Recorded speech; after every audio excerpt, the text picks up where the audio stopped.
আমরা বর্তমান সময়ে আমাদের দূষণের পরিবেশ দূষণের মধ্যে বায়ু দূষণ একটি তো সেখানে শ্রেষ্ঠ দূষণের দ্বারা আমাদের পরিবেশের ওপর এবং কি সমস্ত প্রাণীগুলোর ওপর যে ক্ষতিকারক প্রভাব পড়ছে তার মধ্যে একটি সমীক্ষা করে দেখা গেছে যে বাতাসে যে ভাসমান ধূলিকণা যার ফলে আমাদের সকলেরই হৃৎপিণ্ডের ক্ষতি, ফুসফুসে ক্যান্সার, স্ট্রোক ইত্যাদি বিভিন্ন রকমের রোগ আমাদের দেখা দিচ্ছে।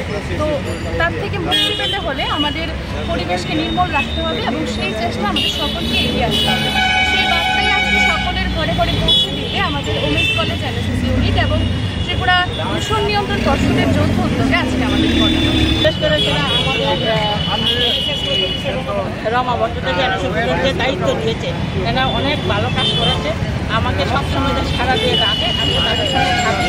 মানে যতটুকু যে প্রচেষ্টা রয়েছে আমরা শহরের মধ্যে বায়ু দূষণ মুক্ত করার জন্য আজকে অনেক দিন ধরে চালিয়ে যাচ্ছে। তার জন্য আমি যারাকে লিফটের দেবো তারাও যেন অবগত থাকে এবং বায়ু দূষণটা আমরা না হোক।